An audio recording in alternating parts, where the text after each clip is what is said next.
저는 개인 트레이너와 운동하던 중 무릎 통증을 느꼈습니다. 엄청 아픈 건 아니라서 대수롭게 여기지 않고 당일이 아닌 그 다음 날 집 근처 정형외과를 방문했는데요. 큰 병원에 가서 정밀 검사를 받으라는 소견을 받았습니다. 병원을 가보니 무릎뼈 탈골이 있었고 이로 인해 인대 손상이 됐다고 했어요. 앞으로 4주 동안 깁스를 한 뒤 또 4주 동안 보조기를 착용해야 한다고 하더군요. 운동하다 생긴 부상이라 담당 개인 트레이너에게 연락을 했지만 딱히 바로 어떻게 해주겠다라는 답변은 없고 정산날이 있으니 기다려달라는 답변만 있었습니다. 이 때문에 현재 깁스를 하고 있으며 직장도 휴직하고 있는 상태입니다. 남은 PT 비용뿐 아니라 병원비, 기타 위자료 등을 청구하고 싶습니다. 방법이 있을까요? 라고 보내주셨네요. 아유, 건강해지려고 이제 운동을 하던 중에 이렇게 무릎에 약간 문제가 더 생기신 것 같은데, 일단 사연 보내주신 분께서는 이 개인 트레이너와의 운동상 부주의로 인한 부상이다 이렇게 얘기를 하고 있거든요. 저희가 항상 얘기를 하면 입증을 해야 된다. 변호사님들 항상 이렇게 말씀하시는데 어떻게 입증하면 좋을까요? 예, 사실 이 부분이 제 친구도 이제 PT를 하다 이런 예. 경우도 있었는데 뭐 그냥 트레이너를 바꾸기만 하고 하진 않았어요. 그래요. 근데 이제 이런 상황이 보니까 보니까 참 많은 것 같아요. 피해가 좀 크신 상황이라서 예. 이제 기왕증이라고 하죠. 그 전에도 혹시 이제 무릎이 좀 아프셨다거나 이런 게 있다면 좀 불리할 수가 있어요. 그래서 그런 걸 좀 확인을 해보셔야 될 것 같고요. 예. 그러니까 무엇보다도 진짜 중요한 거는 이 훈련을 하다가 네. 이게 다쳤는지 여부를 좀 확인을 해야 됩니다. 그래서 지금 이제 치료를 받고 계시니까 의사 네. 선생님께 그 상황을 좀 말씀을 하시고 뭐 진단서를 끊는 방법도 있고 그럴 것 같습니다. 그렇군요. 알겠습니다. 일단 기왕증이 있는지 먼저 체크를 해야 되겠습니다. 예. 예. 자, 만약 부상 원인이 잘못된 운동 방법이었다라는 거를 밝힐 수가 있다면 손해배상 청구가 될까요, 박 변호사님? 그게 존재가 되면 청구할 수 있죠. 네. 그래서 잠깐 말씀드린 아까 변호사님께서 말씀을 해주셨던 것처럼 입증이 상당히 좀 중요하고 어려울 것 같아요. 예.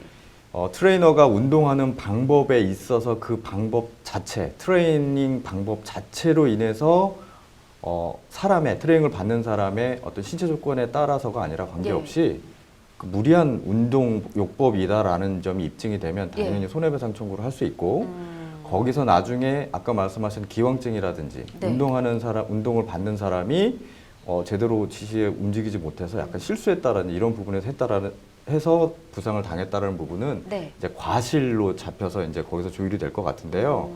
처음에 이제 청구를 하실 때 이 운동 방법이 정말 객관적으로 어떤 사람이든 간에 그 인대 손상에 문제가 발생할 수 있는 운동요법이다. 예. 라는 부분에 대한 입증을 하기 위해서는 좀 전문가의 의견을 많이 들어서 그거에 대한 소견이라든지 입증 자료라든지 이런 부분들을 좀 많이 좀 증거들을 모아 놓으셔야 돼요.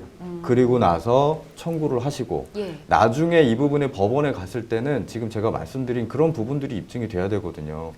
그게 엉성하게 되면 네. 사실상 청구하더라도 기각당할 수도 있어요. 인과관계가 없다고. 그렇군요. 뭐냐면 트레이닝 받는 사람의 몸이 약할 수도 있잖아요. 네. 다른 만약 사람보다. 그쵸. 네. 다른 사람보다. 그래서 물론 트레이너 하는 사람이 이 트레이닝을 받는 사람의 건강 상태를 정확히 파악을 하고 예. 그거에 맞게 트레이닝 요법을 해야 될 의무가 있지만 그게 사실 혼돈이 되면 네. 우리가 손해배상 청구하는 사람 입장에서는 법원에서는 그게 명확하지 않으면 판결로서 하기 좀 어렵거든요. 네. 그렇기 때문에 지금 제가 말씀드린 그런 좀 주변에 PT를 하신 운동하시는 분들 전문가분들이나 이런 분들에서 이런 동작이나 이런 부분들이 어디가 할 수 있는지에 대한 자료를 좀 모아놓으신 다음에 예. 이거를 좀 소송으로 가기보다는 협상의 무기로 하시는 게 아무래도 좀 수월하지 않을까 예. 이런 생각입니다. 그렇군요. PT를 받다 보면 저도 그런 적이 있었던 것 같습니다. 저는 이렇게 무릎 부상이나 심각한 건 아니었지만 이게 어느 정도로 힘이 드는지를 모르고 그냥 이 정도 하실 수 있어요라고 응원을 해주니까 괜히 더 열심히 하는 경우가 있었거든요. 그런 적 있으신지요? 저는 PT를 한 적은 없는데요. 그 예. 친구한테 들으니까 이제 그렇게 얘기를 하더라고요. 그러니까 아마 그렇게 내가 가진 능력보다 더 과하게 하시는 경우가 꼭 있기 때문에 이런 부분은 꼭 염두를 해두셔야 될 것 같습니다.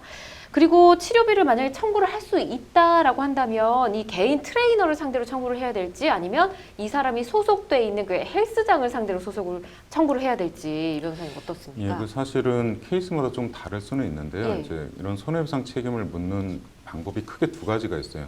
그러니까 채무 불이행이랑 불법행위한 손해배상 청구를 할 수가 있는데 예. 그건 이제 그 같이 할 수도 있고요. 이 채무 불이행이란 건 뭐냐면 약속을 했는데 약속을 위반했을 경우. 네. 예를 들어 이제 이 개인 트레이너랑 별도로 계약을 해가지고 네. 계약서를 굳이 안 쓰더라도 별도로 따로 돈을 줘서 계약을 한 경우라면 개인 트레이너가 책임을 져야 되겠죠.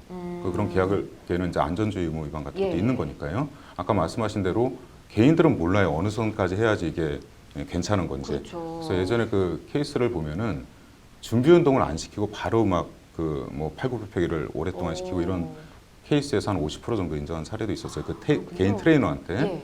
그리고 또 한 가지는 보통은 이제 저희가 헬스장에 가면은 뭐 월 얼마 끊고 거기에 보면 뭐 PT 몇 회는 얼마입니다. 이렇게 나와 있는 경우가 있어요. 이거는 보통 이제 헬스장이랑 계약을 하게 되는 경우라서 예. 설사 트레이너의 잘못된 어떤 그 지시로 손해를 보시더라도 헬스장 운영자를 상대로 소송을 하실 수는 있습니다. 그렇군요. 다만 이제 헬스장 운영자는 개인 트레이너에게 뭐 구상권을 행사하거나 이런 상황이 벌어질 수 있고요. 아, 그렇군요. 두 번째로 이제 불법행위 손해배상으로 가게 되면 예.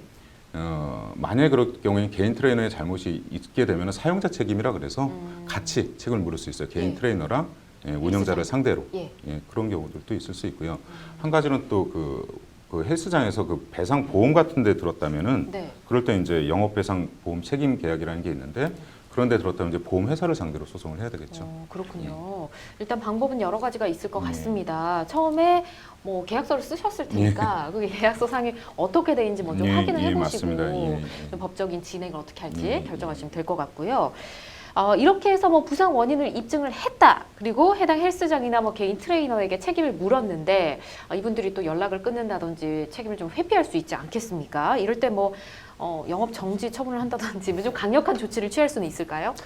지금 영업 정지 처분이라고 할 때는 어떻게 보면은 행정상에 네. 영업을 못하도록 하는 부분들인데 결론적으로 말씀을 드리면 이 개인적인 어떤 손해배상 책임과 관련된 부분을 가지고 네.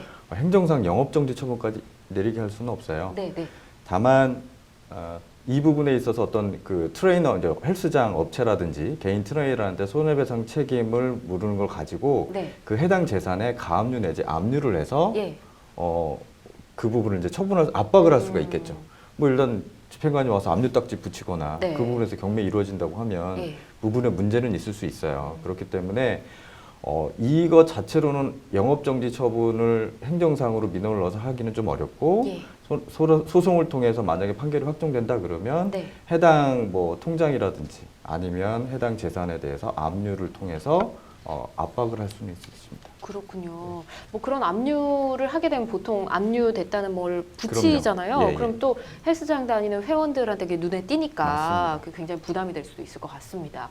자, 그리고 지금 같은 경우는 뭐 저희가 이 내용을 봤을 때는 헬스장에 속한 트레이너와 계약을 했지 않았을까 이렇게 예상을 해보는데 개인 PT가 아니라 헬스장 내에서 PT를 받지 않고 개인 운동을 하다가 부상을 입을 수도 있잖아요. 아유, 예, 예. 그럴 경우에는 헬스장 상대로 책임을 물을 그럴 수 있죠. 뭐 러닝머신 뛰다가 예. 이제 미끄러져가지고 그러니까요. 저도 뭐 한 두세 번 그런 적이 있었는데 실제 있으셨군요. 네, 그럼 창피해가지고 그냥 갔었는데 너무- 사실 이제 네. 엄밀히 따지면 그러니까 이게 상황마다 좀 다를 수 있는데 네. 그 시설이 제대로 이제 돌아가는 작동하는 거였다면은 그래서 이제 개인이 실수를 해서 그런 거면은 사실 책임을 좀 묻기는 어렵고요. 예. 다만 이제 그 러닝머신 같은 경우에도 그 미끄럼 방지가 좀 덜해서 네. 그러니까 관리를 잘못해가지고 그런 거라면은 당연히 헬스장에도 책임을 물을 수 있을 거라고 봅니다. 그렇군요. 근데 통상적으로 이제 예.